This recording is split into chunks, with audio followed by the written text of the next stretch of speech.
जय हिंद दोस्तों, आप देख रहे हैं अध्ययन केंद्र। इस वीडियो के माध्यम से अभी हम लुसेंट सामान्य ज्ञान पढ़ रहे हैं। उसका ऑब्जेक्टिव नहीं है, ये पूरा सब्जेक्टिव है।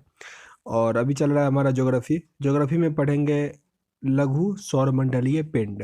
मीन्स इससे पहले सौरमंडल के जो भी बड़े पिंड है, जिसमें कि सूर्य और जो भी 8 प्लानट है या उसके सैटेलाइट है, वो हम पढ़ चुके हैं। अब उससे भी जो छोटे सौरमंडलीय पिंड है वो पढ़ेंगे। तो उसमें पहला आपका है क्षुद्र ग्रह, एस्ट्रॉयड। एस्ट्रॉयड से याद आता होगा कि एक एस्ट्रॉयड बेल्ट है सोलर सिस्टम में। कहाँ आता है? देखो, ये है आपका सन, मान लो। इसके बाद आता है आपका मरकरी। मरकरी हुआ, एम लिख देते हैं। फिर है वेनस, हिंदी में लिखते हैं बुध। ये शुक्र। फिर आता है आपका अर्थ, मीन्स धरती, ये लिखते हैं। फिर आपका मार्स मीन्स मंगल। और फिर ये जो आता है ना, इसके बाद ये होता है एस्ट्रॉयड बेल्ट। फिर आपका जुपिटर, स्टार, यूरेनस, नेपट्यून ऐसे आता है। तो एस्ट्रॉयड बेल्ट होता है किसके बीच में? मंगल और बृहस्पति मीन्स जुपिटर के बीच में। याद रखना है इसको, काफ़ी इंपॉर्टेंट है। यहाँ पे दिया क्या गया है, देखो। क्षुद्र ग्रह, मंगल एवं बृहस्पति ग्रह की कक्षाओं के बीच कुछ छोटे छोटे आकाशीय पिंड हैं जो सूर्य की परिक्रमा कर रहे हैं, उसे हम क्या कहते हैं? क्षुद्र ग्रह कहते हैं। ठीक ना? अब खगोल शास्त्रों के अनुसार ग्रह के विस्फोट के फलस्वरूप टूटे टुकड़ों को क्षुद्र ग्रह के निर्माण, तो इसका क्या हुआ है? क्षुद्र ग्रहों का निर्माण हुआ है। क्षुद्र ग्रह जब पृथ्वी से टकराता है तो पृथ्वी के पृष्ठ पर विशाल गर्त बनता है। उसी गर्त में से एक क्या है? महाराष्ट्र का जो लोनार झील है, वो इसी का क्या है? उदाहरण है। और साथ ही आपको धरती पे कम नजर आएगा, क्योंकि होता क्या है कि धरती पे क्या है? मीन्स वायुमंडल है। एक प्रश्न और भी आएगा कि जब इतने सारे क्षुद्र ग्रह हैं तो पृथ्वी पे वो क्यों नहीं गिरता है? पृथ्वी पे गिरता है, पर जो वायुमंडल है उससे घर्षण के कारण क्या होता है? वो जल जाता है, वो धरती तक नहीं पहुंच पाता है। राइट। अगर आप बात करें मीन्स हमारा जो सैटेलाइट है चंद्रमा, उस पे क्या है? काफ़ी अधिक उबड़ खाबड़ देखने को मिलता है। तो उसका मुख्य कारण कि वहाँ वायुमंडल नहीं है, मीन्स हैवी तो क्या है? बहुत कम है, जिसके कारण वहाँ पे क्या है? क्षुद्र ग्रह आसानी से गिर जाता है। यहाँ पे लिखा है फोरवेस्टा एकमात्र क्षुद्र ग्रह है जिसे हम नंगी आंखों से देखा जा सकता है। ठीक ना? यहाँ पे इंपॉर्टेंट चीज आपको बस ये याद रखना है कि क्षुद्र ग्रह जो है किस दो ग्रह के बीच आता है? तो मंगल और बृहस्पति। इतना ही इंपॉर्टेंट था। नेक्स्ट है आपका धूमकेतु मीन्स कॉमेट। कॉमेट क्या होता है कि जैसे सौरमंडल है, तो जो भी लास्ट प्लैनेट है हमारा मीन्स नेपट्यून, उसके बाद भी क्या है? बहुत सारा छोटा छोटा पिंड जो है, छोटा छोटा अरबों पिंड, बहुत अधिक पिंड है, वो हमारे सोलर सिस्टम के आसपास घूम रहा हुआ है। ठीक है ना? तो वो एक क्या बनाते हैं? उसी को हम कहते हैं धूमकेतु या पुछल तारे, उसी को कहते हैं। वो क्या बनाता है? जब बहुत सारा जो वो पिंड है वो एक साथ मिल जाता है तो एक पूछ का निर्माण करता है, उसे हम पुछल तारा कहते हैं। ये क्लियर हुआ? पूछल तारा में जो पूछ होगा, पूछ जो होगा हमेशा सूर्य से दूर होगा। ये इंपॉर्टेंट है आपका।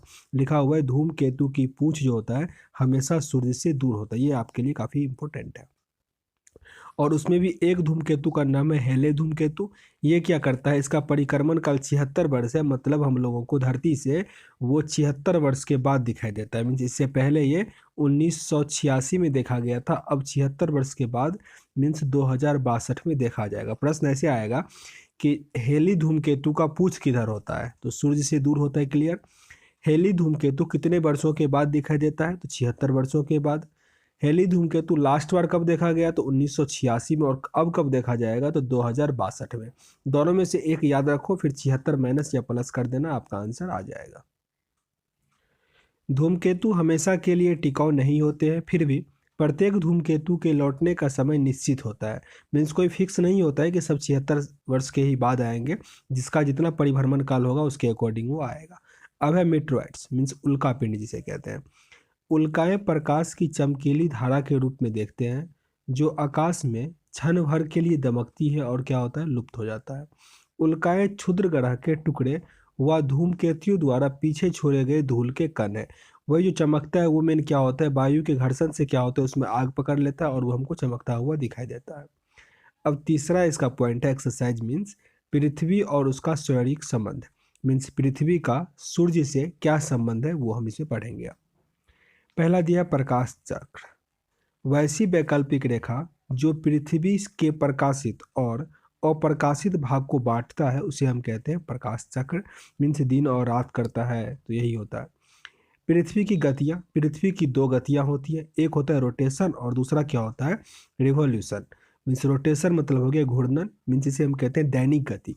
दैनिक गति क्यों कहते हैं? क्योंकि इससे दिन चेंज होता है, मीन्स दिन और रात होता है, इसीलिए इसको हम दैनिक गति कहते हैं। पृथ्वी सदैव अपने अक्ष पर पश्चिम से पूरब की ओर घूमता है, ये इंपॉर्टेंट है आपके लिए। पृथ्वी हमेशा अपने अक्ष पर पश्चिम से पूरब की ओर घूमता है, जिसे पृथ्वी का घूर्णन या परिभ्रमण कहते हैं। इसके कारण दिन और रात होता है। दिन और रात किसके कारण होगा? तो घूर्णन या रोटेशन के कारण या परिभ्रमण कह लो।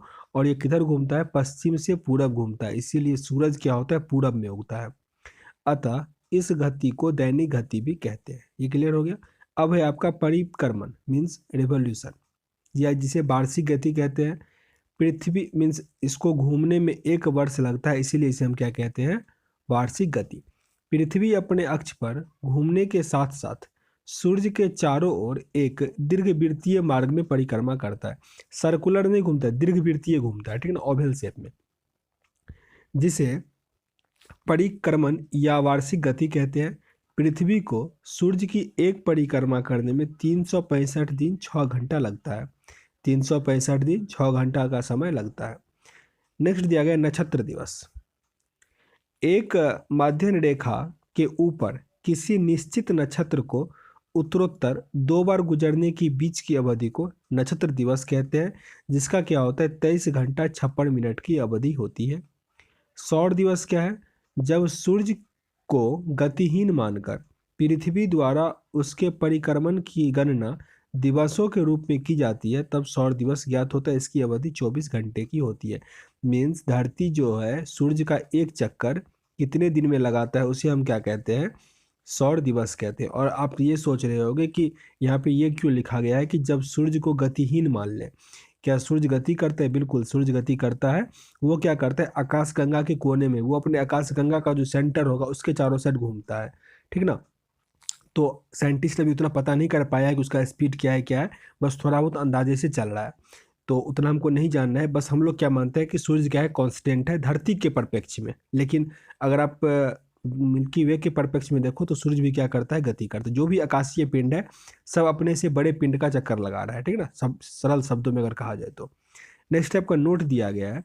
अपने परिक्रमा पथ में पृथ्वी सूर्य के चारों ओर 29 मीन्स 29.8 किलोमीटर प्रति सेकंड के वेग से चक्कर लगाता है।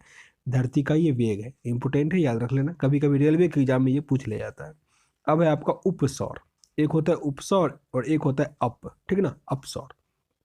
अप मतलब अधिक हुआ, मीन्स जहाँ सूर्य से अधिक दूरी होगा उसको कहा जाता है अप, ठीक ना। और उप मतलब कम होता है, ये चीज याद रखना थोड़ा। उप सौर पढ़ते हैं पहले। पृथ्वी सूर्य की परिक्रमा दीर्घवृत्तीय कक्षा में करता है। इसको ऐसे समझ लो, देखो जैसे कि ये आपका सूर्य है, ठीक है, ये सूर्य हो गया। पृथ्वी सन के चारों साइड इस चक्कर में पूरा करता है। तो ये डिस्टेंस जो यहाँ पे क्या है? अधिक है, और ये डिस्टेंस क्या है? कम है। तो ये जो कम है इसी को हम कहते हैं उपसौर। मीन्स अगर यहाँ पे धरती आ जाएगा और ये सूर्य है, तो जब दूरी न्यूनतम होगा उसे हम क्या कहेंगे? उपसौर कहेंगे। वो क्या होता है? 3 जनवरी के पास होता है, ठीक ना। और डिस्टेंस यहाँ पे लिखा गया 14.70 करोड़ किलोमीटर होता है, ये इंपॉर्टेंट नहीं है, बस 3 जनवरी याद रखना। और उपसौर का मतलब क्या हुआ? पृथ्वी सूर्य के नज़दीक होगा। और अपसौर का मतलब होता है, अप मतलब अधिक होता है ना, तो ये 4 जुलाई के आसपास होता है। इसमें क्या होगा? सूर्य और पृथ्वी का दूरी जो होगा वो मैक्सिमम होगा, मतलब 15.21 करोड़ किलोमीटर होगा, उसे हम कहते हैं अपसौर। क्लियर हो गया होगा। अब है एप्साइड रेखा क्या होता है? उपसौरिक और अपसौरिक को मिलाने वाली काल्पनिक रेखा को, उपसौर और अपसौर को मिलाने वाली काल्पनिक रेखा सूर्य के केंद्र से होकर गुजरती है, इसे हम क्या कहते हैं? एप्साइड रेखा कहते हैं। अब आता है आपका अक्षांश, ये काफी इंपॉर्टेंट है अक्षांश। यहाँ पे ऊपर में दिया गया, इसको थोड़ा पढ़ लेते हैं। एक अक्षांश बराबर क्या होता है? 60 मिनट होता है। 1 मिनट बराबर क्या होता है? 60 सेकेंड, ये तो पता ही है। और 1 डिग्री जो होता है कितना, मीन्स अच्छा आगे पढ़ लेंगे, 4 मिनट का होता है 1 डिग्री, ठीक ना। अक्षांश विषुवत वृत्त के उत्तर या दक्षिण दिशा में स्थित किसी भी स्थान का कोणीय दूरी क्या कहलाता है? अक्षांश कहलाता है। इसको ऐसे समझो, ये जैसे धरती हुआ। अच्छा एक चीज और समझ लो, एक होता है लैटिट्यूड, ठीक ना, एक होता है लॉन्गिट्यूड। तो लैटिट्यूड पे आप बस फोकस करो, लॉन्गिट्यूड ऑटोमेटिक। या लैटिट्यूड को ये नहीं समझो कि इंग्लिश टर्म है, है इंग्लिश टर्म ही, पर समझने के लिए लेटीट्यूड मतलब लेटा हुआ है वो, ठीक ना, लेटा हुआ ऐसा है। ये क्या होगा आपका लेटीट्यूड हुआ, लेटा हुआ है ना लेटीट्यूड, और लॉन्गिट्यूड होगा ये वाला लाइन। तो लेटीट्यूड जो क्या करता है, अगर बीच में होगा, धरती के बीच में होगा, उसे हम क्या कहते हैं, इक्वेटर कहते हैं, या भूमध्य रेखा, मीन्स भूमि के मध्य से जा रहा है इसलिए इसको भूमध्य रेखा कहते हैं। तो इसके ऊपर अगर कुछ भी होगा ना उसे हम क्या कहते हैं, अक्षांश रेखा कहते हैं। ये जो है अक्षांश रेखा, और ये भूमध्य रेखा है, ये बीच का इक्वेटर, ऊपर में होता है नॉर्थ और नीचे में होता है साउथ। तो इस वाले पार्ट को हम क्या कहते हैं, नॉर्थ हेमिस्फीयर, और इसको कहते हैं साउथ हेमिस्फीयर। हेमिस्फीयर का मतलब होता है हाफ सर्कल, मतलब जैसे हेमी स्फेयर, स्फेयर मतलब क्या होता है, गोल, और हेमी मतलब हाफ, आधा सर्कल को कहेंगे हेमी स्फेयर, यानी तो हिंदी में अक्षांश कहेंगे। ये नॉर्थ है ना, मीन्स उत्तर, ये उत्तरी अक्षांश हुआ, ये क्या हो गया, दक्षिणी अक्षांश। तो जितना डिग्री बढ़ता जाएगा उसको हम उतना अक्षांश कहते हैं। ये क्लियर हुआ। अब आते हैं, देखो उसमें क्या लिखा हुआ है। यह कोण पृथ्वी के केंद्र पर बनता है जो विषुवत वृत्त के दोनों अक्षांशों में मापा जाता है। विषुवत वृत्त 0 डिग्री अंश के अक्षांश को प्रदर्शित करता है, मीन्स भूमध्य रेखा जो होता है वो 0 डिग्री को रिप्रेजेंट करता है, और फिर जो जो ऊपर जाओगे वो 1 2 3 ऐसे करके बढ़ता चला जाता है। विषुवत वृत्त के उत्तरी और दक्षिणी दिशा में 1 डिग्री के अंतराल पर खींचे जाने पर 90 से 90 अक्षांश वृत्त होते हैं, यानी किसी भी स्थान का अक्षांश 90 डिग्री से अधिक नहीं होता। विषुवत वृत्त के उत्तरी भाग को उत्तरी गोलार्ध और दक्षिणी भाग को दक्षिणी गोलार्ध कहते हैं। यहाँ पे एक चीज़ और समझो, जैसे ये क्या है, मीन्स 0 डिग्री पे होता है भूमध्य रेखा, ठीक ना। अगर ऊपर नॉर्थ की तरफ जाएंगे, ये नॉर्थ की तरफ, इसको हम कहते हैं कर्क रेखा। कर्क रेखा means tropic of cancer. Tropic of cancer ये होता है 23.5 डिग्री पे, 23.5 डिग्री नॉर्थ, ठीक ना। अगर यही 23.5 डिग्री साउथ करें, 23:1/2 डिग्री साउथ, तो ये क्या हो जाएगा आपका, ट्रॉपिक ऑफ कॉपिकॉर्न, मीन्स मकर रेखा। ये कर्क रेखा, ये मकर रेखा। फिर यहाँ पे एक होता है 66 मीन्स 1/2, और ये इधर भी होता है 66:1/2 साउथ, ठीक ना। तो ऐसे ही होता है। तो आगे आप पढ़ते हैं और क्या सब दिया हुआ है। और हमेशा क्या होगा, लैटिट्यूड या लैटिट्यूड मीन्स जो भूमध्य रेखा या फिर जो भी अक्षांश है वो क्या होता है, हमेशा समांतर होगा। वही लिखा है, अक्षांश समांतर काल्पनिक रेखाओं का एक ऐसा समूह जो पृथ्वी के चारों ओर पूरब से पश्चिम दिशा में विषुवत रेखा के समांतर खींचा जाता है, अक्षांश रेखा कहलाता है। अथवा भूमध्य रेखा के एक समान कोणीय दूरी वाले स्थानों को मिलाने वाली रेखा को अक्षांश रेखा कहते हैं। अच्छा, यहाँ से एक प्रश्न मेरे दिमाग में और आया कि अगर आपसे ये प्रश्न आ जाए कि कौन सा लेटीट्यूड जो होगा, कौन सा अक्षांश जो होगा सबसे अधिक बड़ा सर्कल बनाएगा, तो वो आपका क्या होगा, भूमध्य रेखा, ठीक ना, या भूमध्य अक्षांश कह लो, जो भी कह लो, इक्वेटर कह लो, वही क्या बनाएगा, सबसे बड़ा सर्किल बनाएगा। क्योंकि जैसे मान लो पृथ्वी है तो सबसे अधिक मोटा कहाँ पे होगा, यहीं पे डायमीटर पे, तो सबसे बड़ा सर्किल भी तो यही बनेगा। यही क्या हो गया, भूमध्य रेखा का सर्कल, भूमध्य रेखा।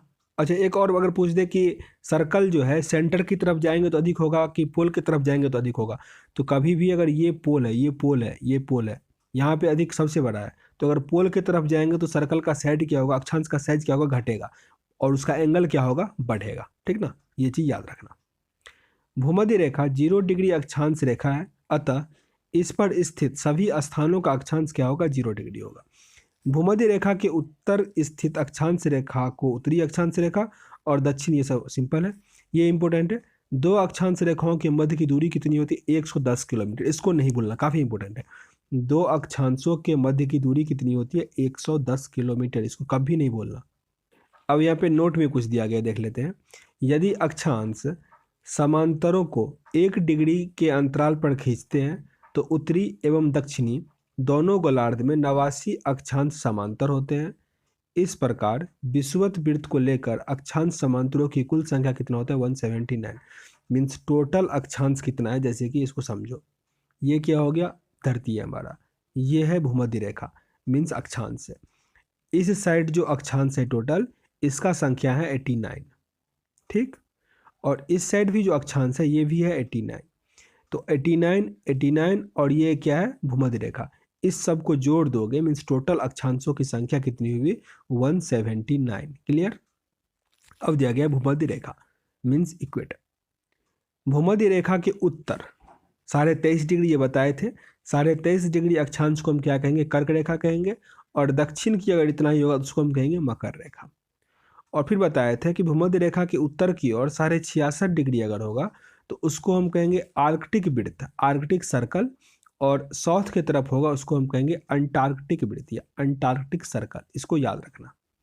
अब दिया गया कर्क रेखा से गुजरने वाले देशों के नाम, तो ये आपको याद रखना होगा थोड़ा बहुत। अगर आप मैप देखोगे तो याद रह जाएगा, लेकिन देश तो भी हम पढ़ते ही। आप कमेंट बॉक्स में बताना कि भारत के टोटल 8 राज्यों से होकर क्या गुजरता है, कर्क रेखा गुजरता है।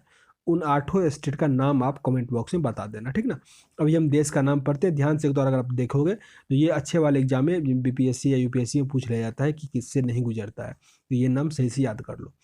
ताइवान, चीन, म्यांमार, बांग्लादेश, भारत, ओमान, संयुक्त अरब अमीरात, सऊदी अरब, मिस्र, लीबिया, नाइजीरिया, अल्जीरिया, माली, मरितानिया, पश्चिमी सहारा, बहामास और मेक्सिको। बार बार देखोगे तभी ये याद हो पाएगा। मैप में देखना, इसको देखने से वैसे याद नहीं होगा, मैप में देखोगे याद हो जाएगा। अच्छा, यहाँ से एक प्रश्न और आता है कि ये तो भी मकर रेखा कर्क रेखा पढ़ रहे हैं, अगर विषुवत रेखा पूछ दे, जैसे मान लो ये धरती है, विषुवत रेखा यहाँ से होकर गुजरता है। टोटल कॉन्टिनेंट जो है, महादेश जो है कितना है, 7 महादेश है। कौन से महादेश से होकर ये तीनों लाइन गुजरता है, मीन्स कर्क रेखा, मकर रेखा और भूमध्य रेखा, तीनों रेखा गुजरेगा, तो वो कौन सा हो जाएगा आपका, मीन्स दक्षिण अफ्रीका, साउथ अफ्रीका जो है, मीन्स अफ्रीका कॉन्टिनेंट जो है, उससे होकर ये तीनों रेखाएं गुजरती है। अब मकर रेखा निम्न देशों से होकर गुजरती है। कौन कौन सा देश है, Chile, Argentina, Paraguay, Brazil, Namibia, Botswana, दक्षिणी अफ्रीका, मोजाम्बिक, मेडागास्कर और ऑस्ट्रेलिया। इस सब से होकर मकर रेखा गुजरता है। विषुवत रेखा निम्नलिखित देशों से होकर गुजरता है, जैसे इक्वाडोर, कोलंबिया, ब्राज़ील, गेवान, कांगो राज्य, लोकतांत्रिक कांगो गणराज्य, Uganda, Kenya, Somalia, Maldives, Indonesia और किरीबाती। ये सारे देश हैं। अच्छा, सोमालिया याद रखना, सोमालिया को हॉर्न ऑफ अफ्रीका भी कहा जाता है, हॉर्न ऑफ अफ्रीका। अब आता है आपका देशांतर, मीन्स लॉन्गिट्यूड। लॉन्गिट्यूड ये वाला लाइन हुआ, ये लाइन जो हुआ उसको हम कहते हैं लॉन्गिट्यूड, ठीक ना। इसमें दिया गया है ग्रीनविच रेखा से किसी स्थान को, कोणात्मक दूरी को किसी स्थान का देशांतर कहते हैं। अब ग्रीनविच क्या है, जैसे मान लो ये धरती है, ठीक ना, कहीं से तो टाइम ना टाइम फिक्स करना ही था। तो उस टाइम में इंग्लैंड क्या था, सबसे समृद्ध देश था, एजुकेशन में भी, बिजनेस में भी, सब कुछ में। तो वहाँ के साइंटिस्ट ने इसका खोज किया, तो इसीलिए वहीं से क्या हुआ, टाइम फिक्स होना शुरू हुआ। तो एक कोई भी लाइन लिया गया, इंग्लैंड से गुजरता है, वो लाइन याद रखना है ग्रीनविच जगह से, इसीलिए उसका नाम क्या हो गया, ग्रीनविच रेखा हो गया। इसको मान लिया गया 0 डिग्री देशांतर या 0 डिग्री लॉन्गिट्यूड, और उसके बाद ऐसे ही लाइन खींचा गया, इस साइड भी, इस साइड भी, और लाइन बढ़ता चला गया। ये क्लियर हुआ। मेन लाइन जो प्राइम मेरिडियन जो है वो कहाँ से गुजरता है, ग्रीनविच से गुजरता है। कभी अगर दिमाग में ये प्रश्न आए कि ये इंडिया से क्यों नहीं गुजरता है, तो बिल्कुल गुजर सकता अगर इसका खोज इंडिया ने किया होता। कोई रीज़न नहीं है, मीन्स ऐसा कि नहीं धरती का वही कोना सबसे अच्छा है इसलिए ऐसा है, तो ये सब कोई रीज़न नहीं है, याद रखना इस चीज़ को। अब देखो, ग्रीनविच रेखा से किसी स्थान की कोणात्मक दूरी को उस स्थान का देशांतर कहते हैं। अथवा, अगर पूरा पढ़ते हैं फिर अगर समझ में नहीं आया फिर हम समझाएंगे क्या है ये। अथवा उत्तरी तथा दक्षिणी ध्रुव को मिलाने वाली काल्पनिक रेखा को देशांतर रेखा कहते हैं। मीन्स उत्तर से दक्षिणांत क्या होता है, ये हो गया उत्तर और ये हो गया दक्षिण, तो उत्तर से दक्षिण को मिलाता है, ये क्या हो जाएगा, देशांतर रेखा होती है। याद रखिएगा, सारे देशांतर रेखाओं का लंबाई क्या होगा, सेम ही होगा, लेकिन उसमें क्या होता है, लैटिट्यूड में अलग अलग होता है, सबका साइज अलग अलग होता है, लेकिन देशांतर में सबका सेम होता है। देशांतर रेखाओं की लंबाई बराबर होती है। ये रेखाएं समांतर नहीं होती है। ये रेखाएं उत्तरी और दक्षिणी ध्रुव पर एक बिंदु पर मिल जाती है। ध्रुवों से विषुवत रेखा की ओर बढ़ने पर देशांतर के बीच की दूरी क्या होगा, बढ़ जाएगा, और सबसे अधिकतम दूरी जहाँ पे होता है आप इसको 111 याद रखो तो काम चल जाएगा, अगर आप पॉइंट में नहीं याद रखना। देशांतर रेखाओं को एक समान होने के कारण इसकी गणना की कठिनाई होती है। इसीलिए सभी देशों ने सर्वसम्मति से यह निश्चित किया कि ग्रीनविच वेधशाला से गुजरने वाला देशांतर रेखा से गणना शुरू की जानी चाहिए। मतलब सब देशों ने ऐसा माना, इसलिए ऐसा हो रहा है। ऐसा नहीं कि वहाँ पे गुरुत्वाकर्षण अधिक होगा या फिर कुछ ऐसा, मैं भी यही लॉजिक लगाता था, पर ऐसा कुछ नहीं है, ठीक ना। अतः इसे हम प्रधान मध्य रेखा या प्राइम मेरिडियन रेखा कहते हैं। इस देशांतर का मान 0 डिग्री है। इसे हम 180 डिग्री पूर्वी और 180 डिग्री पश्चिमी देशांतर की गणना करते हैं। प्रधान मध्याह्न रेखा के बाईं ओर की रेखा को पश्चिमी देशांतर और दाहिनी ओर की रेखा को पूर्वी देशांतर कहते हैं। चलो आगे हम वैसे ही पढ़ लेते हैं, ये पढ़ लो बस। 1 डिग्री देशांतर की दूरी तय करने के लिए पृथ्वी को 4 मिनट का समय लगता है, ये इंपॉर्टेंट है। 1 डिग्री देशांतर इजिकल टू 4 मिनट, 1 डिग्री देशांतर इजिकल टू 4 मिनट, ये न्यूमेरिकल बनाने में आपको हेल्प करेगा। कैसे? अगर मान लो इमेजिन करो कि अब तो हालांकि मीन्स मोबाइल में समय नहीं मिलाना पड़ता, जब वो पुराना मोबाइल था मीन्स कीपैड वाला मोबाइल, तो उसमें जब आप टाइम सेटिंग करते थे तो लिखाता था ये 5:30 प्लस ईस्ट, ऐसा लिखाता था, ठीक ना। ये लिखाने का मतलब क्या है? देखो, जैसे ये धरती है हमारा, ये है ग्रीनविच, और यहाँ पे अर्थात मीन्स यहाँ पे अपना इंडिया आता है, और यहाँ पे इंग्लैंड है, ग्रीनविच है, ठीक। तो यहाँ से यहाँ तक में जो टाइम का डिफरेंस आ रहा है, ये कितने टाइम का आ रहा है? 5.5 घंटे का। मतलब यहाँ पे अगर 12 बज रहा है, 12, तो यहाँ पे क्या बजेगा? 5:30 बजेगा, क्योंकि +5 है, ठीक ना। 5:30 हो रहा है। तो ये डिस्टेंस कवर करता है जितना डिग्री है, 1 डिग्री बराबर 4 मिनट है, ठीक। तो आप इसको क्या करो, 5.5 घंटा है ना, 5.5 घंटा को मिनट में कन्वर्ट कर लो और उसको 4 से डिवाइड दे दो, तो आपको निकल जाएगा कितना डिग्री ये मीन्स मूव किया है। अब फिर आपके दिमाग में ये भी एक प्रश्न हो सकता है आ जाए कि इंडिया का देशांतर क्या है, हम जो मिलाते हैं वो इंडिया का देशांतर क्या है, मीन्स कुछ तो होगा टाइम लिमिट। तो सारे देश ने क्या किया है, अपना एक अलग बना लिया है। मतलब होता क्या है कि इंडिया में मेनली, जैसे हम ऐसा बना लेते हैं इंडिया का, ठीक ना, ऐसा कुछ की बना लेते हैं। एक मीन जो लाइन था वो यहाँ से गुजर रहा था और एक गुजर था गुजरात के आसपास से, ऐसा गुजर रहा था। हम लोगों ने क्या किया, टाइम की दिक्कत होने के चलते, अगर मान लो यहाँ पे बज रहा था 10 और आधा घंटा यहाँ पे आ गया था, आधा नहीं 2 घंटे का करीब पड़ जाता है यहाँ पे बज रहा था 12, तो ऑफिशियल वर्क में क्या होता था, काफ़ी दिक्कत होता था। यहाँ का कोई ऑफिस 10 बजे खुलेगा, यहाँ कोई ऑफिस 12, सॉरी यहाँ पे पहले होता था, तो ऐसे में क्या होता, दिक्कत होता था। इसीलिए क्या किया गवर्नमेंट ने, क्या किया कि इस दोनों को जोड़ के 2 से डिवाइड दिया, और जितना हुआ तो हम इस पर टाइम मेरिडियन बना दिए, अपना टाइम मेरिडियन बना दिया। हम इलाहाबाद से गुजरता है वो, ठीक है, ये क्लियर हुआ। हमारा टाइम मेरिडियन इलाहाबाद से गुजरता है, ये आपके लिए इंपॉर्टेंट है, याद रखना। सबसे अधिक टाइम जोन अगर पूछ दे कौन से देश के पास है, तो अभी तक आप लोगों के पास जो हो सकता है जो भी बुक हो उसमें रसिया लिखा होगा, रसिया। लेकिन याद रखना फ्रांस के पास सबसे अधिक टाइम जोन है। फिर से रिपीट कर रहा हूँ, सबसे अधिक टाइम जोन फ्रांस के पास है, ठीक ना। नया सर्वे में ऐसा पता चला है कि क्यों है सबसे अधिक फ्रांस के पास, क्योंकि जिस प्रकार अंग्रेजों ने बहुत सारा क्या था, टेरेटरी या कंट्री जीत लिया हुआ था, उसी प्रकार फ्रांस का भी बहुत सारा अभी टेरेटरी है, तो उससे होकर जो गुजरने वाला रेखा है वो सबसे अधिक है, इसीलिए सबसे अधिक फ्रांस के पास है। टोटल 14 टाइम जोन है फ्रांस के पास। चलो अब प्रश्न पे आते हैं। 0 अंश अक्षांश और 0 अंश देशांतर अटलांटिक महासागर को काटती है। मानचित्र एवं ग्लोब पर पाई जाने वाली प्रतिच्छेदित रेखाओं को भौगोलिक रेखाजाल कहते हैं, मीन्स कर्क रेखा, और जो कर्क रेखा नहीं, मीन्स लॉन्गिट्यूड और लैटिट्यूड जो काटता है उसे हम क्या कहते हैं, भौगोलिक रेखाजाल। अब संक्रांति क्या होता है, सोलेस्टिक किसे कहते हैं? सूर्य के उत्तरायण और दक्षिणायन की सीमा को संक्रांति कहते हैं, उत्तरायण और दक्षिणायन की। ये रफली ऐसे समझो, मीन्स बुक का दिमाग से निकालो, वास्तविकता पे आओ, थोड़ा समझ जाओगे इस चीज़ को। संक्रांति होता क्या है, जैसे गर्मी के टाइम में सूरज उगता है तो आपको एग्जैक्ट पूरब में उगता हुआ दिखाई देगा, ठीक।